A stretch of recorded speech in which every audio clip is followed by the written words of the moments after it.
안식일의 참된 정신, 그것이 무엇인가에 대해서 우리가 지난주 살펴봤고, 이제 이런 논쟁이 있고 난 이후에 예수님께서 행하신 일이 뭐냐면 제자를 부르시는 사건이에요. 그리고 제자를 부르시고 그 제자들에게 사명을 맡기는데 이제 그 내용이 오늘 등장을 하고 있습니다. 6장 13절 보시면 밝음에 그 제자를 부르셨다 이렇게 나오고, 그 중에 12를 택하여 이 사도라 칭하셨다. 특별히 이제 누가복음에서는 이 사도라는 걸 굉장히 중요하게 여깁니다. 아포스톨로스라는 말인데 누가복음에만 6번 나와요. 물론 사도행전에는 많이 나오고요. 아포스톨로스라는 이 말, 사도라는 말은 이제 두 가지 뜻이 있어요. 첫째는 뭐냐면 보냄을 받은 자. 원래 뜻은 그렇습니다. 보냄을 받았다 이런 뜻을 갖고 있고, 두 번째는 위임받았다라는 겁니다. 위임받았다. 뭔가 이 일을 맡긴 거예요. 누군가가 그 맡긴 일을 이 받은 것을 의미하는 표현이 바로 이 내용입니다. 그래서 이 사도라는 말은 위임받아 보냄받은 자, 쉽게 이렇게 정의할 수가 있어요. 이제 그 내용은 좀 이따 우리가 아주 중요하게 생각해 보겠습니다. 주도권은 누구에게 있냐면 12명을 택하신 분은 예수님이잖아요. 그죠? 그러니까 부르시는 분도 예수님이고 택하신 분도 예수님이니까 주도권은 예수님께 있어요. 그리고 이제 왜 12이냐? 이 12라는 숫자는 굉장히 중요합니다. 구약에서 하나님 백성을 의미하는 그 숫자가 12죠. 12지파죠. 12지파. 그러니까 이 신약도 역시 12라는 숫자를 쓰고 있습니다. 그래서 요한계시록에 보시면 요한계시록 그 12 구약의 지파를 얘기하면서 또 12사도를 얘기하거든요. 그래서 12이라는 숫자는 이 하나님 백성을 전체를 의미하는 숫자예요. 언약 백성의 숫자를. 그러니까 예수님의 제자가 누군가. 그래서 이 말씀을 통해서 예수님의 제자가 누구냐라는 것을 우리에게 이제 생각하도록 하고 있고, 그리고 12이라는 숫자를 써서 이제 이 신약교회의 모든 교회들은 예수님의 제자로 살아야 되는데 예수님의 제자들은 어떤 의미를 갖고 있는가, 이런 것들을 우리에게 말씀해 주고 있습니다. 그래서 이 말씀을 통해서 올 1년도 우리 돌아보고 또 앞으로 어떻게 우리가 살아가야 되는가도 한번 생각해 보는 시간을 갖겠습니다. 자, 여러분, 이거 먼저 우리가 이 12를 세우실 때 봐야 될 게 뭐냐면 12절에 보시면요, 예수님께서 12명을 세우실 때 어떻게 하셨냐면 산으로 가셔서 밤이 새도록 뭐 하셨습니까? 기도하셨어요. 제자들은 기도하지 않았어요. 이게 좀 특이한 건데 제자들은 기도하지 않아요. 누가 기도했어요? 예수님이 기도하셨습니다. 일꾼 뽑을 때 그렇습니다. 저희들도 마찬가지예요. 교회에서 일꾼 세울 때는요, 진짜 기도 많이 합니다. 어떨 때로는 1년 내내 기도하고, 어떤 때로는 계속 이렇게 그 새벽이라든가 밤이라든가 그냥 시간 될 대로 일꾼 세울 때는 그렇게 많은 기도를 합니다. 물론 일꾼 되시는 분들도 기도하지만 사실은 일꾼을 세운 분들이 훨씬 더 많이 기도합니다. 교회는 그렇게 해서 일꾼을 세워요. 그런데 문제는 뭐냐면 우리가 하나 유심히 봐야 될 게 뭐냐면 16절입니다. 16절에 보시면 그 끝부분에 뭐 한 사람 마지막 제자가 누구예요? 예수를 파는 자 될 가룟 유다라. 저는 이게 참 신기했어요. 왜 그러냐면은 예수님이 몰랐을까? 가룟 유다가 예수님 팔 걸 몰랐을까라는 질문이에요. 그런데 예수님 제자로 넣었거든요. 몰랐을까? 저는 그렇게 보지 않아요. 예수님 알았습니다. 알았는데 왜 이 사람을 예수님의 제자로 넣었을까? 지금 기도하고 뽑은 거잖아요. 밤새 기도하고 뽑았는데 왜 하필 예수님을 팔아버리는 가룟 유다가 들어갔을까?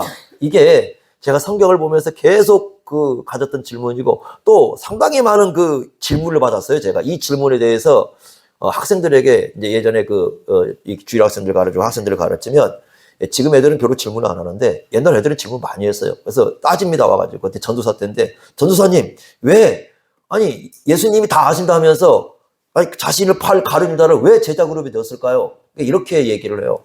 근데 그때 당시에는 그걸 많이 깨닫지를 못했어요. 그런데 시간이 흘러가면서 교회를 이뤄가면서 이제 점점 깨달음을 오기 시작을 하는데, 그래서 이제 지금은 좀 어느 정도 답을 좀 찾을 수 있을 것 같아요. 그러니까 이런 것 같아요.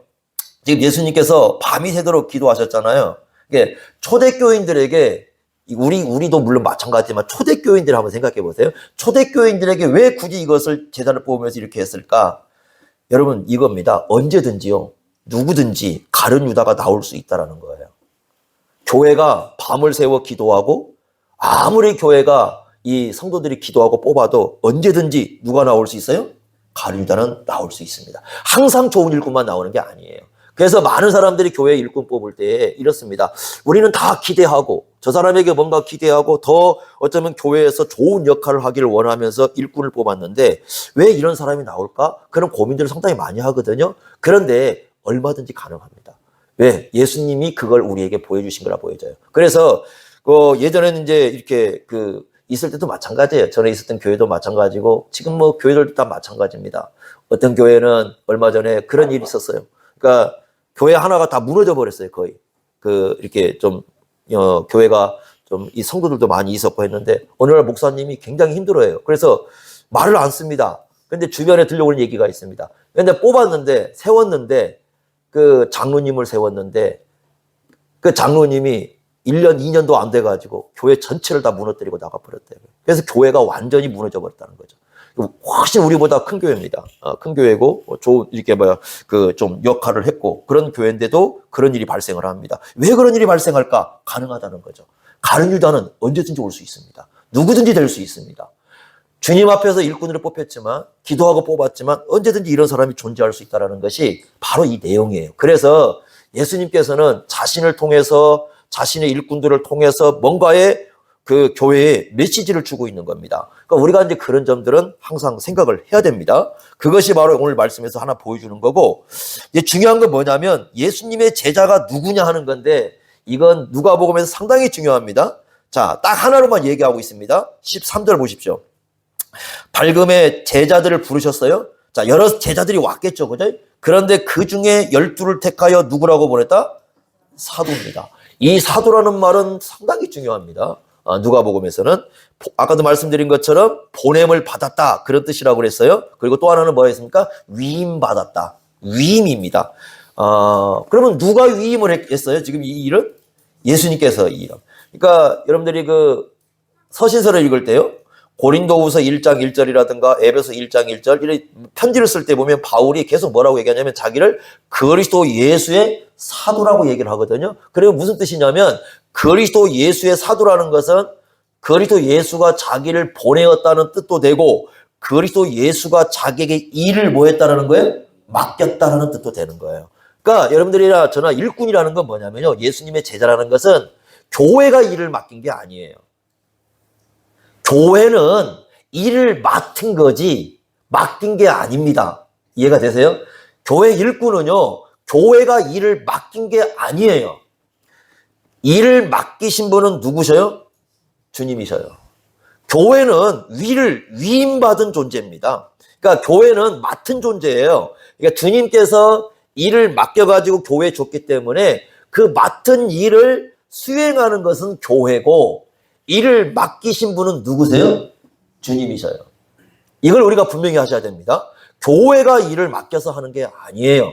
교회는 여러분들에게 일을 맡기는 게 아닙니다.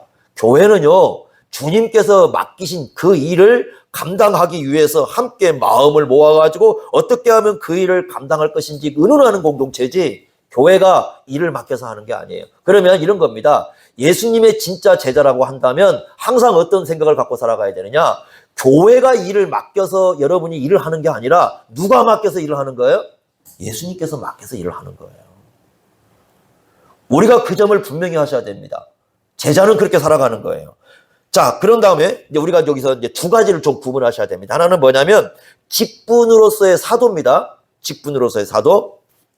로마서 1장 1절에 보면 바울이 내가 사도로 부르심을 받았다 이렇게 얘기하고 1장 5절에 보면 나는 사도의 직분을 가졌다라고 얘기를 합니다. 그리고 로마서 11장 13절에 자기는 이방인의 사도다 이렇게 말씀하고 고린도전서 12장 28절에 보면은 하나님께서 세우신 직분으로서 사도가 있다고 말씀합니다. 그 사도의 직분은 지금 존재하지 않아요?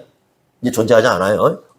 성경이 다 쓰여지고부터는 더 이상 사도의 직분은 존재하지가 않습니다. 그러니까 신사도라는 것은 있을 수가 없어요. 그러니까 그런 운동을 하는 분들이 이제 문제가 되는 거죠. 신사도는 더 이상 존재하지 않습니다. 이게 이제 우리가 첫 번째 생각해야 될 문제고, 두 번째는 뭐냐면, 그럼에도 불구하고 교회는 사도적 사명을 가지고 있다는 겁니다. 이 점이 굉장히 중요해요. 그러니까 사도의 직분은 교회에 존재하지 않아요. 그렇지만 사도적 사명은 계속해서 가지고 있습니다. 자, 여러분 일단 어떤 것부터 보셔야 되냐면 예수님 자신이 사도라고 얘기를 합니다. 우리가 신앙 고백을 그렇게 하는 겁니다. 어디를 보냐면 히브리서 한번 보시기 바랍니다. 히브리서 3장 1절. 네, 히브리서 3장 1절을 한번 보시면 중요한 표현이 하나가 여기 딱 한 번 나오는 거예요. 한 번 나오는 건데 그것이 우리에게 상당히 중요한 신앙 고백입니다. 초대교인들은 그렇게 신앙 고백을 했습니다. 이 말씀을 가지고 좀 풀어가는 것이 이 말씀을 이해하는 데 훨씬 좀 더 좋을 것 같아요. 히브리서 3장 1절입니다. 자, 이렇게 말씀했습니다. 그러므로 함께 하늘의 부르심을 받은 거룩한 형제들아, 우리가 믿는 도리의 사도이시며, 이렇게 말씀하고 있잖아요. 여기 믿는 도리라는 말이요. 원래 그 원문에는 신앙 고백 이 말이에요. 그러니까 우리가 신앙 고백하는 사도, 그분이 누구라는 거예요? 예수님의 두 가지 신앙 고백. 예수님이 누구냐? 첫째는 사도고 두 번째는 대제사장이시다. 그걸 깊이 생각을 하고 말씀을 해요. 누구에게? 성도들에게. 이건 직분 얘기하는 게 아니에요. 그러니까 예수님은 우리의 신앙 고백의 대상이셔요. 누구라는 겁니까? 사도이셔요. 예수님이. 그러니까 예수님이 먼저 사도이시고 그 사도이신 예수님이 제자들을 보내시는 거예요. 이게 중요한 거죠. 그래서 이 함께 하늘의 부르심을 받은 모든 거룩한 형제들아, 예수님이 우리가 사도라고 신앙을 고백을 하는데 그 사도라고 신앙 고백하는 그 의미가 무엇인가를 깊이 생각하라, 이렇게 말씀을 하고 있는 거예요 지금. 그러니까 이 말씀은요, 교회도 속하는 거예요. 교회가 속해서 교회가 어떤 공동체로 세상에 존재하고 있는가, 그것은 예수님이 이 땅에 오신 걸로 생각을 하라. 여러분, 우리가 성탄절을 내일 맞이하는데 예수님이 이 땅에 오신 그 의미가 교회가 이 땅에 존재하는 의미와 연관성이 있다, 이렇게 말씀을 합니다. 그러면 이 말씀을 우리가 이해하려고 한다면 두 군데를 우리가 봐야 될 것 같아요. 요한복음 한번 보시기 바랍니다. 조금 성경을 우리가 보시면서 요한복음 17장을 한번 보십시오. 사도라는 말이 굉장히 중요한 의미를 갖고 있는데 17장 18절 말씀이에요. 17장 요한복음 17장 18절 말씀. 자, 170줄 같이 읽어보겠습니다. 17장 18절, 이 말씀은 중요하니까 함께 읽겠습니다. 다 같이 시작. 아버지께서 나를 세상에 보내신 것 같이 나도 그들을 세상에 보내었고. 바로 이 말씀이 여기 사도입니다. 그러니까 아버지께서 예수님을 세상에 보내셨어요. 보내신 곳이 어디라고요? 세상입니다. 사도로 오신 거죠. 그러니까 예수님이 그러면서 뭐라고 하시냐면 나도 그들을 어디에 보냈다? 세상에 보냈다. 그러니까 제자들도 사도고 제자들을 따르는 교회도 누구예요? 사도적 사명을 갖고 있다, 이렇게 말씀해요. 20장 가보세요. 요한복음 20장 21절. 요한복음 20장 21절이요. 자, 21절. 자, 거기도 한번 같이 읽어보겠습니다. 똑같이 말씀을 하시는 건데 20장 21절. 부활하신 예수님께서 제자들에게 나타나셔서 주신 말씀이에요. 같이 읽습니다. 시작. 예수께서 또 이르시되 너희에게 평강이 있을지어다. 아버지께서 나를 보내신 것 같이 나도 너희를 뭐하노라? 보내노라. 이렇게 말씀하셔요. 그러니까 이게 사도적 사명이에요.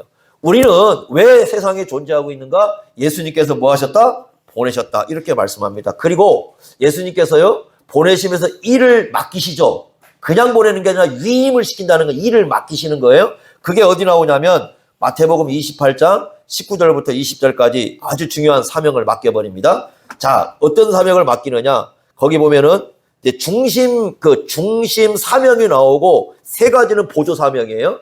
세 가지 보조 사명은 뭐냐면 먼저 이렇게 말씀했어요. 가서 파송을 시키는 겁니다. 너희가 가서 이렇게 말씀하고, 두 번째는 뭐냐면 성부와 성자와 성령의 이름으로 뭘 베풀고? 세례를 베풀고, 성례입니다. 이게 두 번째 사명이에요. 세 번째는 뭐라고 말씀하셨냐면 예수님께서 분부한 모든 것을 가르쳐 뭐하게 하라? 지키게 하라. 가르침이죠. 교육입니다. 그래서 자, 첫째는 가서 파송을 시키고요. 두 번째는 세례를 베풀라, 성례고요. 세 번째는 분부한 모든 것을 가르쳐 지키게 하라. 굉장히 중요하죠. 세 가지 사명을 맡기면서 중심 사명은 뭐예요? 모든 민족을 뭘로 삼으라? 제자로 삼아라. 교회는 이걸 맡은 거예요. 그러니까 교회는 뭘 해야 되느냐? 교회는요, 모여가지고 함께 힘써야 할 게 뭐냐면 어떻게 우리가 주님께서 우리에게 파송을 했는데 어떻게 우리가 세상 속에서 주님께서 맡기신 사명을 감당할 것인지, 어떻게 우리는 교회 안에 들어온 사람을 성부와 성자와 성령의 이름으로 세례를 베풀 것인지, 어떻게 우리는 모여가지고 주님께서 우리에게 가르쳐주신 모든 말씀을 가르치고 지키게 할 것인지, 그래서 우리가 세워있는 모든 곳에서 사람들을 모아서 예수님의 제자로 삼을 것인지, 여기에 마음을 모으고 함께 힘을 쏟고 나가야 하는 공동체가 바로 뭐예요? 그 교회예요. 교회는 주님께서 맡기신 이 위임시킨 이 일을 위해서 존재하고 있는 겁니다. 그런데 이런 주님의 막중한 사명을 맡고 이제 교회가 서 있습니다. 그러면 우리는 이 말씀 앞에 어떻게 우리는 반응해야 되고 어떻게 대처를 해야 되는가? 교회 역사를 통해서요, 지금까지 초대교회부터 지금까지 쭉 이렇게 진행되어 왔는데요, 그 교회 역사 시기마다 거의 모든 글들이 다 들어가 있어요. 이 네 가지가. 그러니까 먼저 어떤 얘기냐면, 이 교회에서 이 주님의 사명을 가지고 딱 서 있는데, 이 사명과 관계에서 네 가지 사람들이 방식으로 서 있다라는 거예요. 그게 지금 우리 시대만 그런 게 아니라 예전부터 시작해가지고 지금까지 모든 이 교회는 이 네 가지를 다 겪어왔어요. 어떻게 말씀하고 있느냐? 이렇게 말씀하죠. 첫 번째, 이런 사람을 우리가 뭐라고 부르냐면 은둔형이라고 불러요. 숨어버리는 사람이 있어요. 그 숨어버리는 사람은 어떤 사람들이냐면, 나는 관여하지 않겠다. 뭐 주님께서 그런 사명을 맡겼든지 말든지 나는 예수 믿고 천국 가면 되지. 내가 뭐 거기까지 뭔 관여를 해. 그건 그냥 이건 여러분들 이 사명은요, 모든 교회가 다 감당해야 할 사명이에요. 그런데 이런 사명 앞에서 나는 상관없다. 교회가 어떻게 가든지 말든지 나는 별로 상관없어. 이런 문제 앞에 숨어버리는 겁니다. 전혀 배우려고 하지도 않아요. 그리고 가르치는 데 있어서 전혀 관심도 없어요. 그냥 숨어버리는 거예요. 이건 교회 역사 초대교회 때부터 계속 진행되어 온 거예요. 이런 사람 계속 있습니다. 주님 오실 때까지 계속 있어요. 그냥 주님께서 맡겨준 사명 앞에서 숨어버리는 거예요. 여기에 전혀 동참하지 않습니다. 이게 첫 번째 나오는 형입니다. 두 번째는 어떤 사람들이 있냐면 비판형이라는 게 있습니다. 그게 뭐냐면 계속 비판만 하는 거예요. 그냥 교회만 문제예요. 나는 아무 문제가 없는데 교회만 문제를 안고 있는 거예요. 늘 그렇게 생각을 해요, 그런 사람들이. 그래서 이런 사람들은 어떤 생각을 하냐면, 얼마 전에도 제가 이제 이렇게 어떤 목사님이 이렇게 뭘 보내줬어요. 옆에서 들려주는데, 이분이 하는 얘기를 듣고 참 이게 너무나 좀 마음이 좀 속이 쓰린 얘기예요. 어떤 얘기를 하냐면 이런 얘기 합니다. 우리 총회 얘기를 하는데, 우리 총회가 완전히 불법 단체다. 근데 이게 얼마나 무서운 사고인 줄 아십니까? 이게 이 뜻은 뭐냐면 자기 혼자는 다 잘났고 나머지는 다 불법이라고요? 그런 게 어디가 있습니까, 세상에. 여러분, 세상은요, 그런 극단으로 살지 않아요. 나는 옳고 나머지는 다 잘못되고 나머지는 다 비리라고요? 그런 건 없습니다. 모든 것이 어떻게 생각한다면 가장 심각한 문제는 본인이 안고 있을 수 있어요. 그런데 어떤 사람이 있냐면 항상 비판이 다른 사람이 문제고 교회가 문제예요. 비판만 합니다. 망치만 들고 있는 거죠. 여기 붓고 저기 붓고만 있는 거죠. 아무것도 하지 않습니다. 이걸 소위 말하는 비판형이라고 불러요. 그래서 교회 안에 보면은 그런 사람들이 있어요. 노예가도 있고요, 목사들 세계도 있고 어디 가든지 있습니다. 항상 비판해요. 어떤 비판이냐? 나만 옳고 다른 모든 사람들은 잘못됐어요. 그런 거 없습니다, 여러분. 세상은요, 그렇지가 않아요. 우리는 너무 극단적 사고 속에 속에서 내가 아니면 다 적이에요. 이런 사고방식을 갖고 살아가는 사람들이 많은데 이건 심각한 문제가 있는 거예요. 그러나 그렇지 않습니다. 이게 두 번째 비판형입니다. 세 번째는 뭐냐면, 우리가 이제 문제형이라고 부르는데 항상 이 문제만 일으키는 사람들이 있어요. 여러분 성경에도 나옵니다. 초대교회 때부터 데살로니가 후서 3장 11절 보시면 일만 만드는 자들이 있다. 그러니까 이 사람은 일을 하면 항상 문제의 중심 속에 서 있는 사람이 있어요. 그래서 어디에 가게 되면 어떤 문제를 일으키고, 그런 사람도 있습니다. 회의하지 않습니까? 노예 가서 회의했든 어디 가서 회의하든, 정말 어떻게 저런 사람이 있을 수 있을까 하는 사람들이 꼭 있어요. 안 나올 것 같은데 나옵니다. 그래서 앞에서 이제 일을 하면서 일을 만드는 어떤 그런 사람들이 있어요. 요게 이제 세 번째 그룹입니다. 네 번째가 뭐냐면, 소위 말하는 일꾼형이라는 게 있습니다. 그게 누구냐면, 디모데후서 2장 3절에 보시면, 그리스도 예수의 좋은 병사가 있습니다. 여러분, 세상에 문제가 있다는 거 모르는 사람 없어요. 다 압니다. 교회가 문제가 있다는 거 모르는 사람 없어요. 다 압니다. 그러면 어떻게 해야 되느냐? 일꾼들은요, 세상이 이러니까, 교회가 이러니까 나는 숨어버리고 나는 비판만 하고 나는 문제를 일으키고 이게 아니라 어차피 세상은 다 그래요. 교회도 마찬가지예요. 주님 오실 때까지 완전한 세상 없고 주님 오실 때까지 완전한 교회가 없습니다. 어느 교회가 있어요? 완전한 교회가. 어느 세상에 완전한 세상이 있습니까? 그런데 주님께서 우리에게 일을 맡기셨기 때문에 이 주님께서 맡기신 일을 감당하기 위해서 이걸 가지고 어떻게 하면 하나님 나라를 세울 것인지, 어떻게 하면 교회를 세울 것인지, 교회를 붙들고 기도하면서 울면서 교회와 함께 세워나가기 위해서 정말 모든 심혈을 기울이는 그런 일꾼이 있습니다.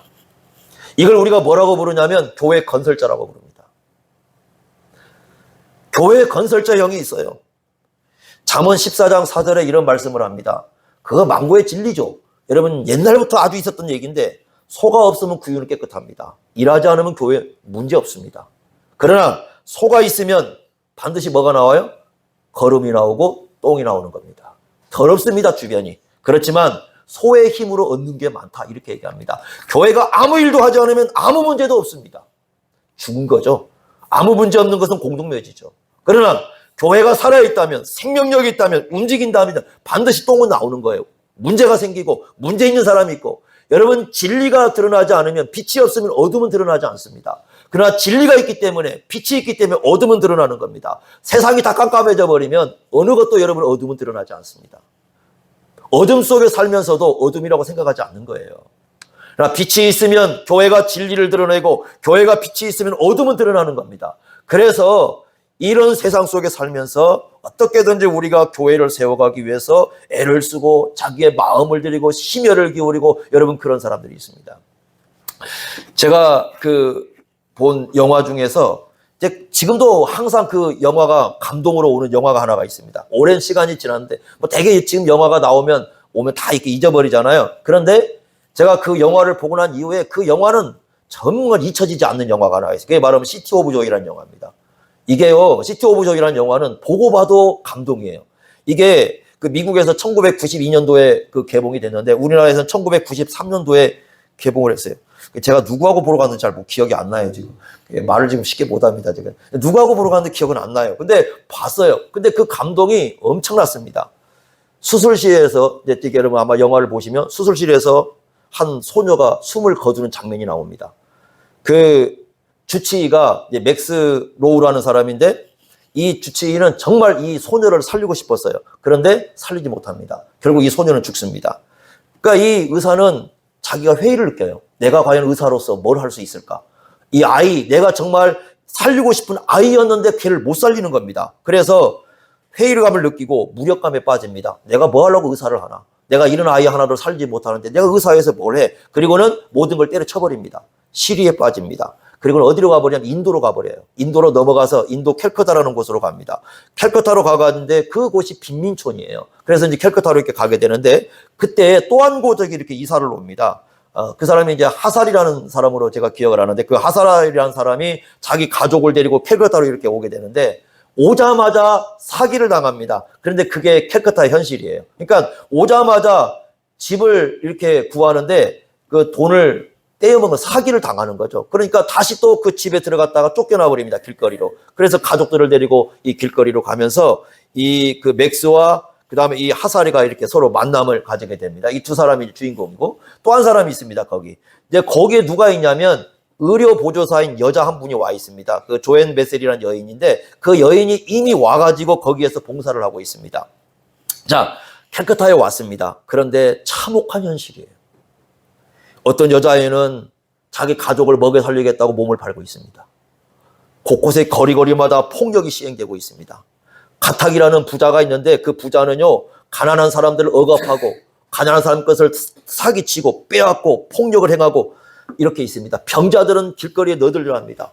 거기 보면 한센병 환자가 나옵니다. 나병 환자죠. 나병 환자가 나와서 길거리에 와서, 그러니까 사람들이 거기에 대해서 고민을 빠집니다. 자, 그 사회적 현실 앞에 서게 된 거예요.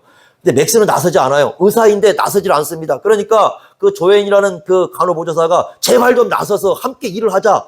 이 많은 사람들, 이 병자들을 보지 않느냐, 이 고통상하는 사람을 보지 않느냐, 이 사람들과 함께 우리가 뛰어들어서 일 좀 하자라고 얘기를 하는데 이 사람은 뛰어들지 않습니다. 그때 아주 명언을 남깁니다. 그 둘이서 대화를 하면서 이런 얘기를 합니다. 삶의 방식은 세 가지다. 그 세 가지 중에 한 가지는 본인이 선택하는 거다. 삶의 문제 앞에서 많은 문제가 우리 앞에 있는데 첫째, 도망치는 사람이 있다. 두 번째, 방관하는 사람이 있다. 세 번째, 부딪혀 싸우는 사람이 있다. 당신은 이걸 선택해야 된다. 그런데 이 맥스라는 사람은 계속 뭐 하고 있었어요? 도망을 치고 있었고 방관하고 있었고 그런 삶을 살아갑니다. 그러다가 결국 이 여인에 의해서 설득이 되고 그리고 그 사회적 현실 앞에 서 있다가 결국은 뛰어들어가지고 그 어려운 사람들과 병자들과 고난받는 사람과 함께하면서 같이 부딪히면서 칼에 찔려가면서 두들겨 맞아가면서 다시 그 사회를 세워가는 건설해 나가는 이런 그 영화가 시티 오브 조이라는 영화예요. 그때 그걸 보고서 굉장한 충격을 받았습니다. 우리가 살아가는 세상 마찬가지예요. 여러분, 예수님이 오신 세상이 좋은 세상이 아니에요.